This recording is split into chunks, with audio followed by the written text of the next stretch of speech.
after a year of that thesis, I decided to start Lazarillo. It was always in my mind, and I got a government grant, and with that we start with really little, and with my co-founders that I met during the years studying and my university life. And I knew that they were the guys that they really work as hard as they can. So it seems like this idea could be actually be a reality, and if I don't do it now, like I will always regret. And I say, like, it's better that I don't regret. Welcome to Seedstars podcast. Seedstars is an organization that aims to have an impact in emerging markets by supporting the local entrepreneurs, investing in their ventures, but also sharing their story globally, because we really believe they are the true heroes. We'll be listening to them and other thought leaders and disruptors that are really shaping the future of tomorrow, and we hope that together we can build a sustainable impact.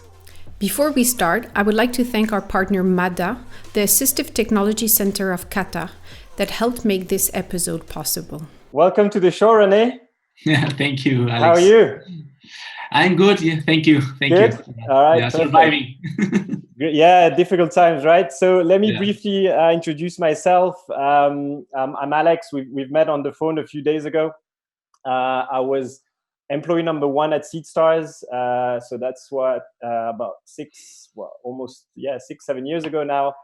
And then I was lucky enough to work with them for quite a long time. I served as an entrepreneur in residence for a while, then head of marketing. And then recently, about 2 years ago, I decided to start my own growth and marketing agency called 60 Seconds. And I've been helping startups scale for about 2 years. So quite involved in Seedstars still, hopefully, and for another 10 years, maybe, we'll see. But yeah, very excited to be talking to you. Maybe you can briefly introduce yourself, your name, where you're from, and what you've been doing for the past few years now. Sure. So I'm Rene Espinoza. I'm from Chile. I'm 29 years old, and I'm the CEO and the co-founder of Lazarillo. And in Lazarillo, we have been working since the very beginning to provide tools for people with disabilities to have more independence, and also tools for companies to make their services and spaces more accessible for this community. All right, cool. Thank you very much.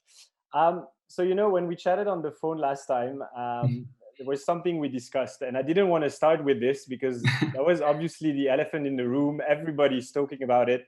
Of course, it's the issue that we have right now, the coronavirus and all this. And I was like, okay, we're talking about it way too much.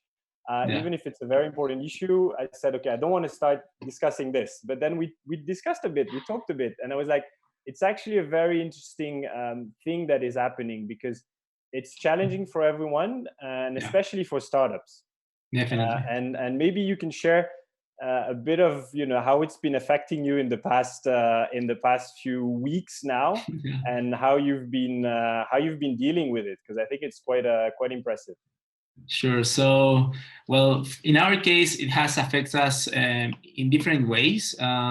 But you need to understand that first, Lazarillo, one of the main offerings were to make the space of the company more accessible. So that means that we will work with a hospital, for example, so that a person that have an appointment that has a visual disability, for example, could go by themselves to the front door of the hospital and then inside and navigate inside.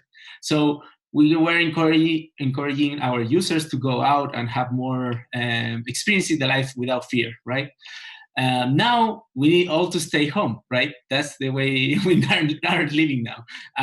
So there are many challenges. First, work with the team remotely. And now what is the offering we will provide our users? So working with our team remotely is something that we have passed this before, so that haven't been so much of a challenge.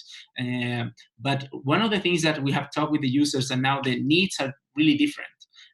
The need is for them, for example, to have accessible information and curate information for them about the coronavirus. That means that, for example, a municipality could just send a link and with a PDF or a picture providing information. And for a person that is blind, for example, they don't have access to that.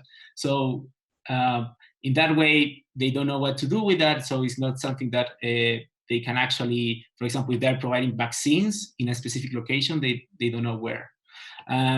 Also, buying online for them is a huge challenge. In some cases, some, I would say, web pages are not accessible for them. So we are seeing that we now need to pivot in this time to provide these kind of other services to help our community and also be more relevant on our services. So we're changing all this, talking with our customers that are mostly big corporations, and also with our users, so that we are now, during the last week, we changed all our last priorities, like what we are going to achieve now. We changed all, and now we will actually we have it different areas. Now we are compact, and we will iterate in different approaches that we will be testing. So I think that's the main changes we are having.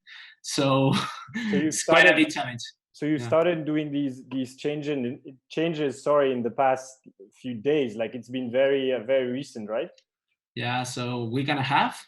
And our team, for example, so most of our team is in Chile. I'm now in Mexico City, and another co-founder is in Spain. So we had a plan. Now the plan need to change so that we can adapt, and having there's also a co-founder in Chile. So we are now living ourselves different realities. In 2 weeks before, this was really different than now. Every day counts, I think. So yeah, we are changing every day. We start this week more compact on how the team will approach the change. Because it's such a challenging time, I think a lot of startups, you were talking about when we had a discussion before, you were talking about one of your friend that has a startup, and in just a matter of days, basically, he just went bankrupt. The company was doing fine, everything was doing well, but because of what's happening, he just went bankrupt. And how do you, well, you're doing all these changes, of course, to your business, but as a personal thing, how do you deal with the overload of information, everything you need to do? I guess, of course, you want to keep your business afloat, but does it also help that you guys are doing something quite amazing in a way? Because it's not, well, at least the way I see it, is not just a business. You guys have 160,000 customers, users. Users. But it's more than users, because you're helping them live a better life and have using technology to have a better life. So I guess do you think about that, or you just think about, I need to keep my business running, and that's the most important thing, and of course it will help them, but I guess you also have that in mind, right? Actually, just starting from the beginning, like my friend that was doing good, he actually wasn't doing great. I was and was shocked for me that he went bankrupt so fast. Because he was doing so good that with all the changes, he has too much people in it, and well, that happened. So on our side, we have two challenges. One is our good team, that we don't want to lose them, and also our users, that we have a huge responsibility with them. So I think because we have this huge responsibility, the whole team understand that, and that, for example, in the case of team members that they have been working this weekend, for example, because of this, like they know we need to take this fast enough. So it's not like we need, like I said, we don't have a schedule right now. Like, I mean, every day counts. Every day that we take more time to pivot, it will be worse for the future. So I think the impact we have, and the connection with the users and people using it, is what drives our team to push forward and to push harder in this situation, instead of hiding. I don't know, because in many cases, companies just close for this period. People do other founders start doing, I don't know, working for other corporations, and then when all this pass, they will start again. Like, have friends doing that too. But for us, it's like we cannot do that. Like, if we do it, like, it's like, I don't know, I don't know, losing the trust for our users. Yeah. Yeah, exactly. That's what I was saying. I mean, you have, in a way, a big responsibility for your users, because it's, maybe you can tell the story about, the one of the feedback that you got at the beginning, where the guy was going to see his family, I think it was, and maybe you can tell the story because you know the story better. But I think that's just going to show people how much of a responsibility you have regarding the people that are using your app, because you're helping them and you're changing the way they live their day-to-day lives. Sure. So the thing is that Lazarillo help people go outside by themselves. So in this case, this was a young man of 32 years old. He just turned blind like 2 years ago, and most of their trips he needed to rely on. I remember it was his sister. So for going to the hospital, he needed to go with his sister. If his sister was not able to go with him, if he go by himself, he took like 2 hours. He was one of the first using Lazarillo, and with this tool, he instead of taking him 2 hours, he did it in 30 minutes.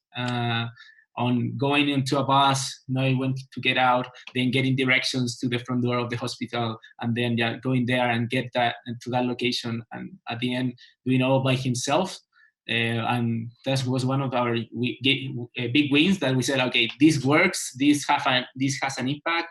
And then how we work with companies, how we work with their budgets that they probably don't have, they don't know that this exists, they probably don't have these budgets, and how we can work with them to hopefully increase the accessibility of the whole world.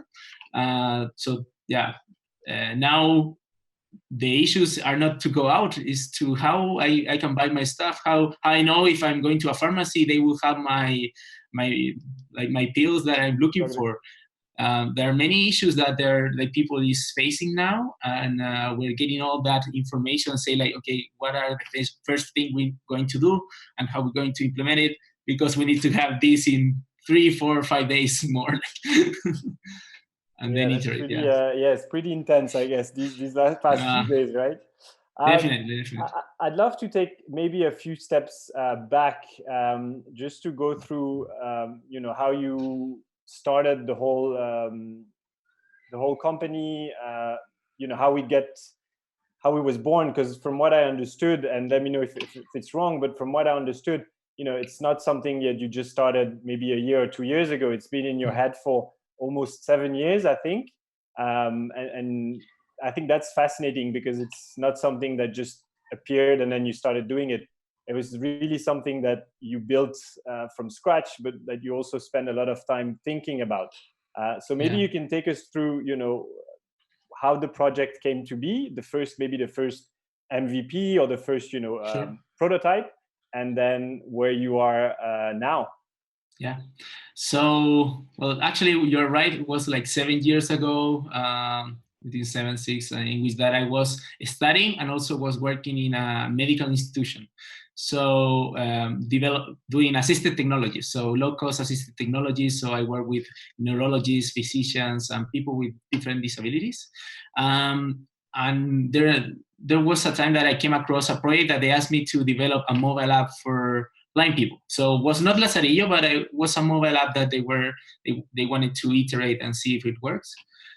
So I said, okay, how I do that? I first thought that all the smartphones that we have have a touch screen, so how a blind person will know what they're touching, right?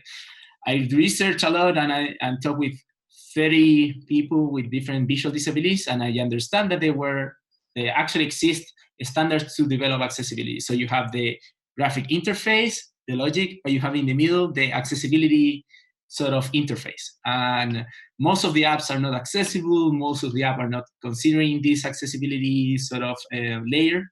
So I said, okay, we have the technology, right? But on the other side, I saw that many people need to rely on a friend or a family member to go out, or the person that was able to go out by themselves. If they miss a stop, for example, in a bus, now they need to rely on a stranger. So I dedicated my thesis to work on this with the help of a friend that he's totally blind and now works in Lazarillo. and iterating a lot. It was not a startup at the beginning, it was a thesis project to make, actually trying to find a solution so that a blind person can find a door inside a venue, right? Inside something where the GPS doesn't work. Yeah. And yeah, that is started. It started with a thesis. After a year of that thesis, I decided to start Lazarillo. It was always in my mind. And I got a government grant of, I think at that time was around $15,000. And with that, we start with really little. And with my co-founders that I met during the years studying and my university life. Yeah, and I knew that they were the guys that they really work as hard as they can. So yeah. One thing that I'm very curious about, because that's something I've been also thinking about this, struggling about it, is you started that project and then you went and worked with another startup. Yeah. But that was still, Lazarillo was still, somewhere in your mind. And then at some point you said, okay, now I'm going to jump and I'm going to do that. Let's give it a try. Let's do it. Mm-hmm. What went through your mind when you decided to actually do it? Because I think for a lot of people, they're struggling, they have that idea. Like we say, ideas are cheap, but execution is everything. But how do you go from, okay, this is an idea that I have, you've worked a little bit on it with your thesis, but then you said, okay, now I need to go. Now it's the time. Yeah. What was your motivation to do it? Why did you decided to do it? How was your thinking at that time?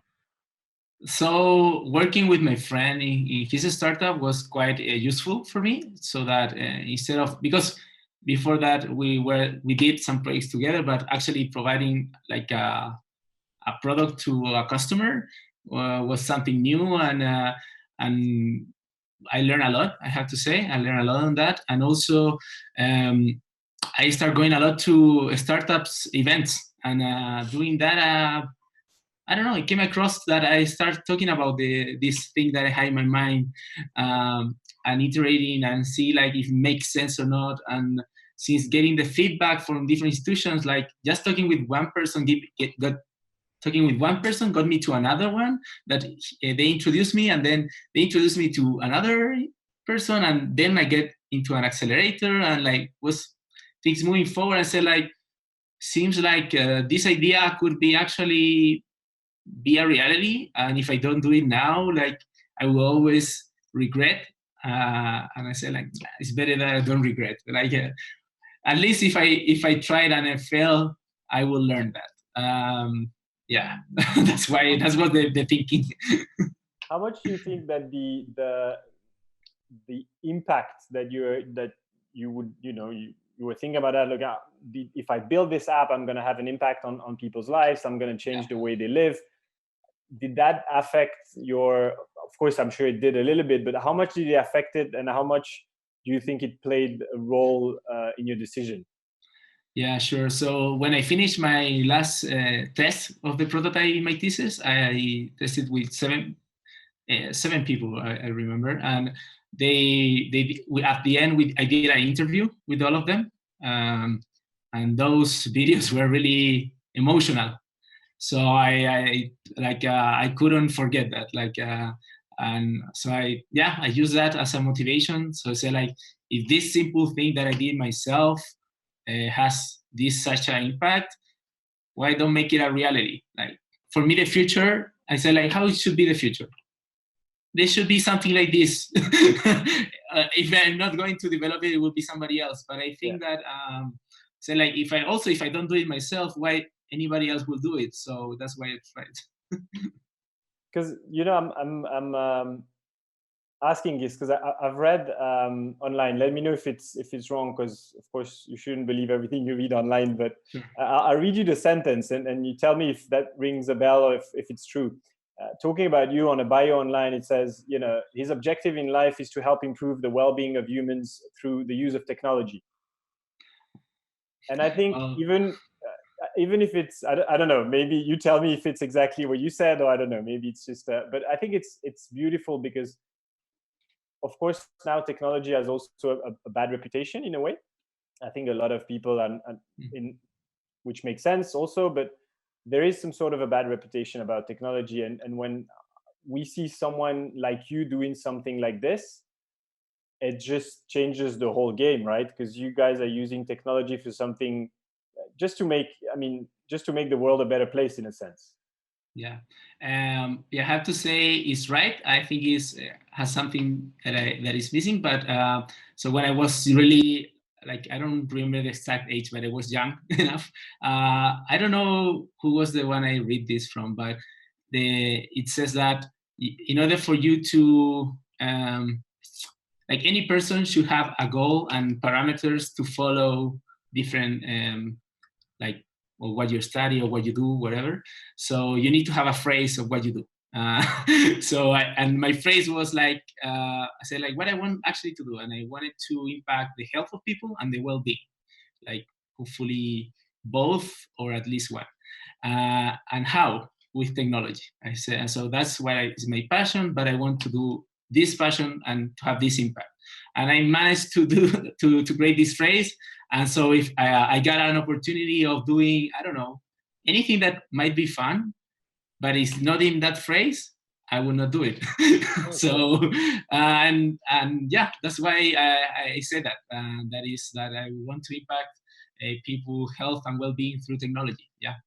Yeah, because I think we see more and more entrepreneurs doing, an app that help you deliver pizza or whatever, and we see so many, or the next social media thing or whatever, and we see so many of these things that when we see someone, or at least maybe it's just me, but when I see someone doing something like you do, it gets me very very excited and very happy, because at least you guys are using technology for something great, and I think that makes a huge difference. So for me, I'd love to hear what you would, give. What sort of advice would you give, a young entrepreneur at 20 that want to start something, but he doesn't know if he wants to do, maybe the next Facebook or the next Instagram, whatever it is, or actually maybe go into something that has a bit more impact. It's maybe less. Some of the startups are maybe a little bit less sexy, if we can say it that way. Yeah. But they truly have an impact, and they're gonna change someone's lives. Yeah. What would be your advice to someone when they go and they try, something for the first time, they try to build a business, regarding, the impact that they can have? I will start saying that they don't get into the buzzwords like AI, blockchain, or whatever. Like, those are tools.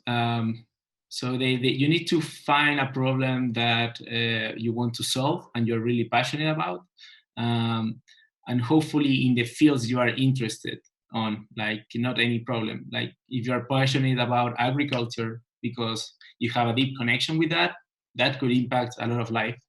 If you're passionate about animal health, you could go into that and maybe develop technology on creating, I don't know, plant-based food, right? So that you don't impact the animals. I don't know.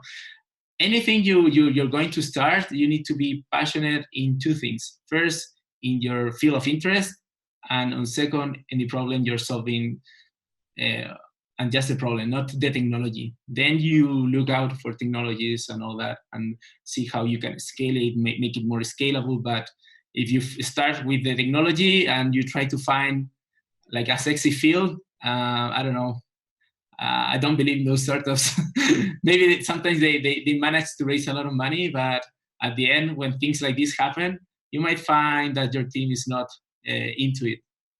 Yeah, I mean, yeah, of course, but it's very interesting because for me, I've seen a lot of different startups, and I think what you say is exactly right. Is a lot of them are starting with the technology, and then they try to, in a way, flip it around to make something out of it, instead of solving an issue that people have, and then technology becomes, it's not the answer to all, but it's just a tool that you use, like you were saying. I think that's brilliant. What would you have done if you didn't start Lazarillo? Did you have like something else, another career that you would have done? What else were you interested in? So I was really interested on health devices and on work and using technology for maybe medicine, telemedicine, things like that. So actually, I was between Lazarillo and doing something like that with the doctors that I met during this medical center. And but I was always looking for something like that. Maybe if I would not start Lazarillo, maybe I don't know if I will keep on studying or working and study. I don't know. I was working in helping other actually startups in medical devices. So I was really into that. Yeah, So you've worked with other startups in the medical field, right? yeah. So for example, there was a device that for people with tracheostomy that we were trying to detect when you have a tracheostomy. Sometimes with your saliva, you can get like asphyxiated. Yeah. So we wanted to develop a device to detect that and estimate so that you don't get asphyxiated never, or if you do, you get an alarm to, I don't know, your helper or something like that. So yeah. I don't know. I think there are many good projects out there to work on. Maybe I probably would join another startup. I don't know, something like that. Okay, cool. And there is one question that a lot of people have been using that question, but I think it's very interesting. And because of what we're talking now, I think it makes sense. Is Peter Thiel? He often asks this question, which is, what important truth do very few people agree with you on? So something that you strongly believe in, but that most people around you, they think you're wrong. Would you have something like this that you would be, that you're fighting about, a truth that you're fighting about? Yeah. So the very beginning, actually, like the business model of Lazarillo, there were a lot of people saying, okay, yeah, right. Hopefully you will live like 3 more months and that's it. Many people didn't believe that. And I have get people telling me, like, the first time I heard that you were pitching Lazarillo, I thought you were going to bankrupt immediately. And now I see, and they have to tell me, like, now I see you, and like I didn't realize the whole potential you actually are developing. And I said, yeah, most of the people don't believe it the first time that what you're doing. In our case, like, we have a niche of people with different disabilities, but it's a minority that is growing a lot. It's a minority that if you develop someone for people with disabilities, it will probably impact older people. So then you have a bigger market. So sometimes when you're working on a niche solution, it's probably will have other applications for a bigger market.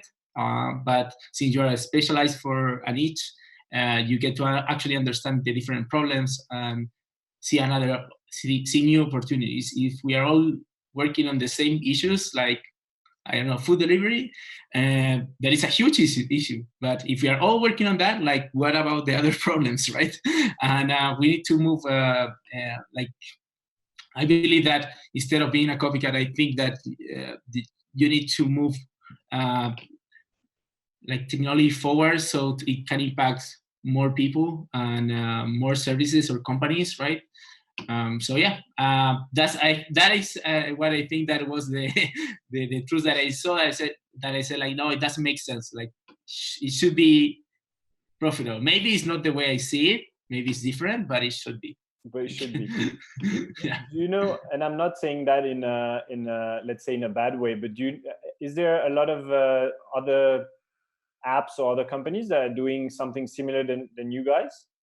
So now actually there's the market has grown. There are some other institutions working on making the, like, I would say, people with disabilities more autonomy, with more independence and things like that. There are other companies working on sort of navigation app. What I would say that differentiate us for those kind of companies is that we want at the end develop a platform that helps the institution be more accessible, because we realize that at the end, like, the ones that can move this forward a lot is companies. So if we can make your company more accessible and make sense for you, the other one will do it, and then the other one, and then we can grow to a business with 10,000 institutions in it, and impact a lot of people. So we see some competitions actually as partners, even though people from outside could see them as real competition. I'm actually talking with some that people developing wearables for people with disabilities. Like, you would say that a wearable for orientation could be a competition for an app for orientation. We see them as a complement. Yeah, that's why I was saying it's not in a bad way. I think, like, if everybody, like you were saying, if everybody's working on one issue, then sure, it doesn't make sense. But if a small group of people are, focused and are working to solve a problem, I think it's better than if you're alone. If you're just alone and it's just you, then you're not gonna see all the different sides of the issue, but you're gonna focus only on one thing. And then if you have other people coming in, they might bring you other stuff that would actually help you grow and help your users in the end. Because, like I was saying, you're not just here, to build a business, but you're also helping your users in an amazing way. Yeah, and I think that's really important, because if there's more awareness, it's good for everyone. And for our point of view, we are now like, so we were working with another institution working for people with disabilities. Now we're going to partner up with another one. And so that helps us be bigger, right? And work together and find new solutions and cooperate in different ways. So I believe that's the way to go forward for us, to cooperate with the different institutions so that we can have a bigger reach and they can have a bigger reach. So yeah, it's better to be not being alone, and it's better to have competition that don't have any competition. And we do have, so yeah, it's good. So the main competition is what, based in the US? The main competition is based in the US. They're not like exactly, they're not like the same, but they're working on the field of providing solutions to the institutions. They're mostly focused on one disability. We're now trying to be more also of a platform that could impact multiple disabilities at the same time. Sorry, that's also what you're doing, right? Because you started with people with visual disabilities. Yeah. And now you've also added different help services for different services for different disabilities, right? Yeah. And we realized, because, for example, big corporations, they want to solve this like with one sort of provider and vendor, and then we realized that one of the things we were doing, we actually are able to activate other sort of services. So, for example, if you're going to a retail store and you are deaf and you only speak sign language, and you need to ask something to, I don't know, any person there that is supposed to help you, right? Yeah. Probably they don't speak sign language, right? So there we have another company that is a partner that they were providing this, but on computers, like on computers that were stuck in, I don't know, like in a bank or things like that. So we said, like, but if we could integrate that with our app and detect when you are in the place, and then on that location provide this service, makes sense, because then the user is to find, for example, where the sports section, and then, I don't know, they need to talk with the one in charge of the sneakers, right? And they can easily interact and get access to this service provided by another company, but activated by our service, right? So it's things like that. We're thinking of how we can cooperate and activate different assistance services so that it's a better experience for everyone. I think it's beautiful how you guys evolve and move along with your users. Of course, because you're building the app for them, but I think it's a two-way street in a way. When we were discussing last time on the phone, you guys are doing something for your users, but they also do something for you in a way, right? There was that story about the translation of the app. Maybe you can tell that story, because I think it's nice and it's beautiful when you're building something that will help people, and then you realize that what you're doing makes sense because they actually also do something for you in return. Yeah, definitely. So one of the things is our languages for our solution. So third language was Indonesian because like a person that was blind and knew English contact us to translate the app to Indonesian, then was Polish and like that. But it was pretty slow to add new languages, and we didn't want it to add like I don't know, like automatic translations because we knew that sometimes it doesn't make sense, and for a person to just have this first, sometimes it's people that are having their first experience with technology in this new sort of using it. So to have something that is not really good in their language is really bad. So uh, there were a lot of people contacting us from different countries in different languages to translate the app. And so we decided to search for a platform that was accessible for them so that they can translate it. And for us, was not so much of a work. And when we did that in a couple of 2 months, we scaled from 5 languages to 20. So that was incredible. We like from foundations that they translate the app from, and from individuals that they translate the app, and has been really good. So now we discovered that this was a simple tool for them to add on Lazarillo. The other thing is like how our platform that we, for example, when we get a company in, we have a platform to do that. We integrate their services, their locations, we have indoor navigation and things like that. So we want that tool to hopefully be available. We're now growing with partners, and that will help us reach a new community, but we're seeing ways that hopefully we can provide these tools, maybe not all of it, but to the users so that they can use it and grow much faster. Yeah. Yeah, and they're very also very I don't know how you could call that, but very small things. Because I think something I didn't realize before we talked was, you know, it sounds logic now that I'm talking about it, but at first I didn't really realize that we were talking about, you know, someone with a visual disability that go into an ATM, for example, but during the night the door closed, and you need to press the button either to get in or to go out. Yeah. If you don't have that information, how do you find the button? How do you press it? How do you get out or even get in? And of course, it sounds logic now, but when you don't know, that's something that for me was like, oh yes, well, of course. But you know, and it's all these small things that I guess also the users can help integrate slowly in the app as well. No.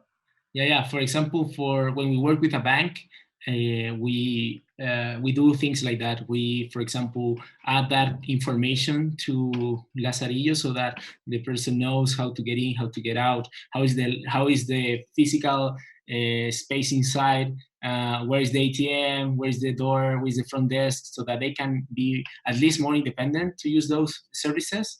And also, we also make the GPS locations more accurate, so that this actually is the entrance. And if the banks wants, we can add the indoor orientation inside with audio. And also, we're now looking ways to integrate their services, like benefits from the banks and things like that, so that if you're just looking for a place to eat, and you have a specific bank, you have benefit, it will also use that to give you that information. But yeah, these are sometimes little things that the only way to understand that is working with the users and working with I would say, the companies. So this new integration with the benefits came from working with a foundation, like they have a lot of users, with the bank and ourselves. So like brainstorming.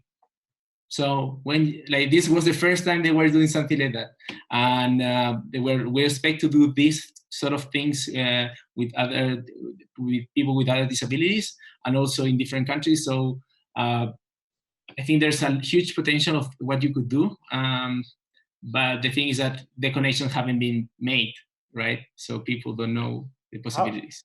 How difficult was it, or still is, I guess, but to work with the institution? Because I think it's a very long sales process in a way.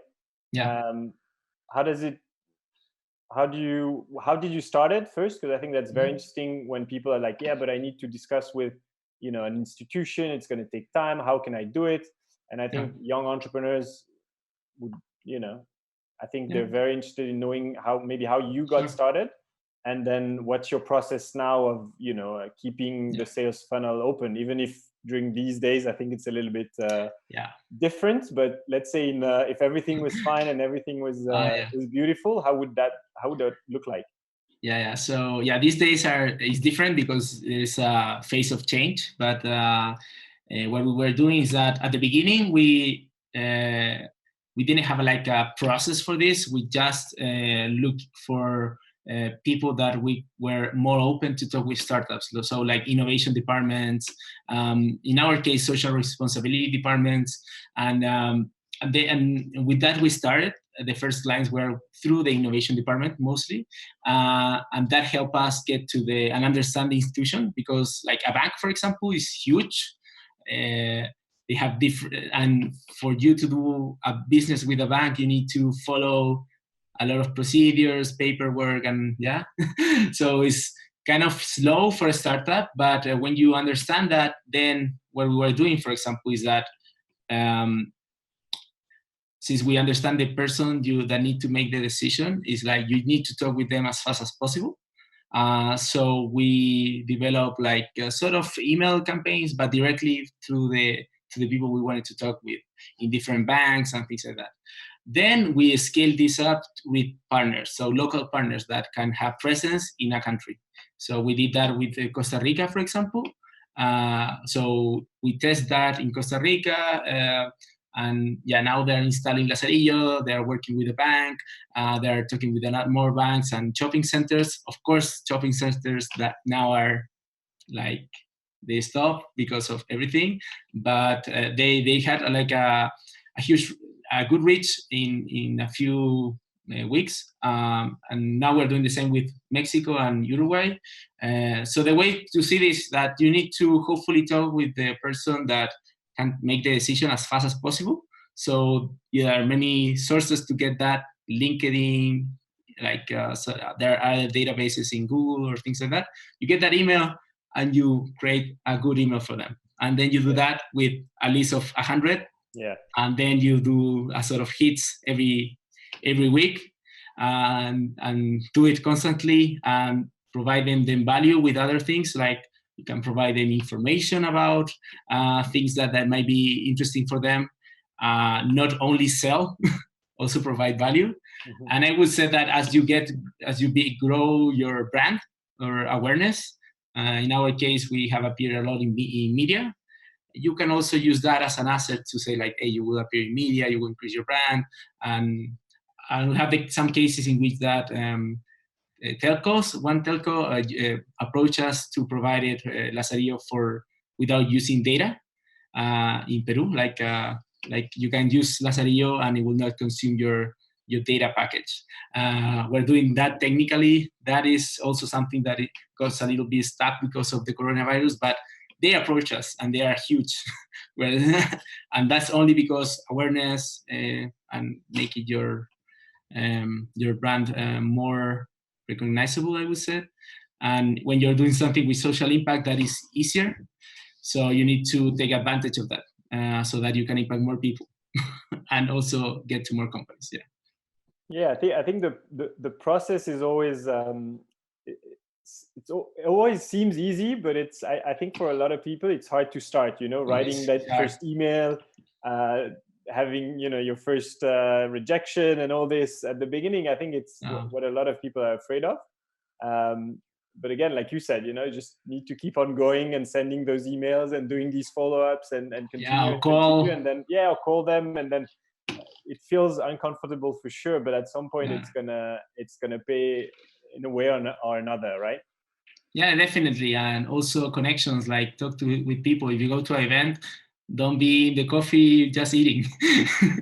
Talk like with anybody. And sometimes those talkings are could be really good connections, or even they could be really good partners in the future. Like you never know. Especially for B2B businesses, it's good to have to be social, I would say. As much as you can.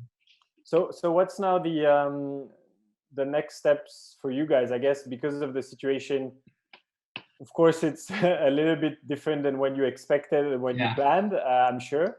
But I think now you have a phase where you're gonna try, to solve the issue for other people, but also for yourself as a company. And then after that, how do you see the future, and what are the milestones that you have? Sure. So we were just in the process of raising money. We still are. We have moved forward with some VCs, like family offices mostly. And we were going to move forward with some angels, but with all this, people get scared. So that is something that is really big for us to hit, like the fundraising. We're raising through a convertible note, $400,000, and that will get us to increase this partnership sort of growth through Latin America. And then we got into an accelerator last year in the US. So we got presence. We were moving forward with some pilots, so that will help us also get a sales rep locally, so that we can do the same strategy of partners, but in the US. So seeing the US as all the states and different sectors in the states. So to have these local partners, at least 2 for a state, and then grow. So that was the plan, and is the plan, but we will do it in a way, maybe with different services now, that we will need to iterate, so that it's, because like one thing we realized that we managed to solve the new issues, and if we solve the new issues in a way that is profitable and makes sense, if we do that in Chile, we can do it in Argentina, we can do it in Peru, we can do it in Mexico, we can do it and then in the US, and then hopefully we can do it in Europe, because we also have users there, and it's like all are living the similar problem. So that's something that is different from just having an issue in your country. This is a global issue. So if we do it good, in a good way, I think we have and I said to my team, we're in a phase in which that if we manage to pivot correctly, we will scale fast, really fast. And then, so as we have been talking with some investor, I think we're in the right phase to do it in a good way, so that then they can see that and hopefully inject the money faster, because they also take time, right? Yeah, exactly. Yeah, especially now, everything is now it's like it's not going to be fast, but so all right, cool. Listen, we're almost running out of time. I still have one question for you. I'm stealing a question again from, I think it's from Tim Ferriss' blog, but I think it's a very nice question, and it's a nice way of wrapping things up. If you could have a billboard anywhere in the world, somewhere, a huge billboard in the street with anything you want, a video, a sentence, a quote, what would that be? Wow. Where? You could, anywhere. It could be in the middle of Chile, it could be in the US, wherever you want, but what would the billboard say? Would you have a quote on it? Would you have just your logo? You can pick anything. I can pick, but what is the approach? So I can sell more, or what? Whatever you want. It's a free billboard, It's a free billboard? Yeah, you can do whatever you want with it. Well, that's a hard question. Like, it is, right? Because there's many possibilities that I would use the billboard, but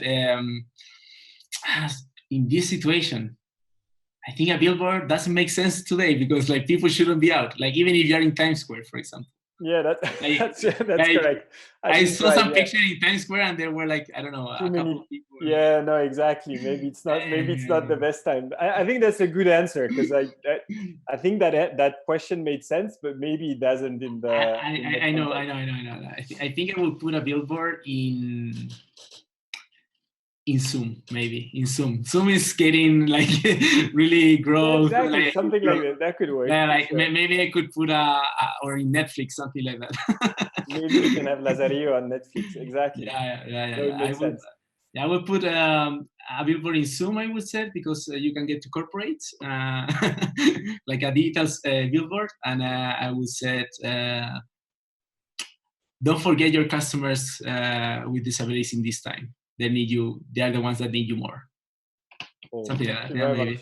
That's very nice. Cool. Yeah. Rene, thank you very much for your time. It was amazing talking to you. Good luck. For me too. Thank you. Good luck with whatever is happening next, because I think no one knows. So take care. Good luck and stay safe. Thank you. No one knows, but we are prepared. See you. Bye. Thanks.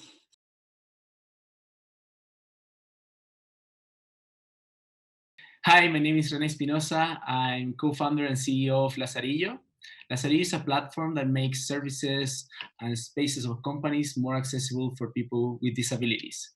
The platform connects to a mobile app that provides a suite of assistance services to people that are blind, deaf, and move through a wheelchair. We have 160,000 users and in 39 countries using Lazarillo, and they improve their autonomy. On the other side, we have companies making their places more accessible and their services. We have 66 locations, making a revenue of $450,000, and we're now raising money to scale our impact globally with a convertible note of $400,000 that will help us reach a bigger community, and in this time of needs, helping them reach services that are not accessible currently. What impacts do you want to have in the world? I want to make 10,000 locations more accessible for people with disabilities and hopefully impact the 1 billion people with disabilities around the world. How many jobs have you created so far? We have created 12 jobs. We're now expecting to create much more as we grow. Could you refer a book or a podcast or a documentary that you've seen so far that has really impacted you? Yeah, I will reference Traction, the book. I think it's a good way to frame your company. Can you tell us the Lazarillo's values? Yeah, sure. So Lazarillo's values are independence, customers are first. You need to value accessibility in all the fields of our company, communications, and also the services we provide. And fourth, I would say teamwork. And then there's another one. What do you have a word or quote that would describe you best? I would say mapping a word for everyone, for Lazarillo, and for myself, never give up. Nice. When we discussed, I discussed a lot about what you are doing and that you're helping a lot of people. And in a way, I think you're the hero of a lot of people. And I think a lot of people want to know who is your hero, who you look up to.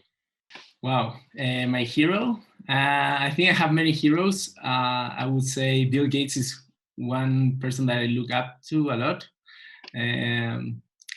I would say Elon Musk also in the way the creativity, how he managed to create different companies with sort of strange business models at the beginning. But I would say those two. Thank you very much again, Rene. Yeah, thank you. Thank you, Alex. Thank you for listening to our hero's journey, and subscribe now for more stories on Seedstars podcast.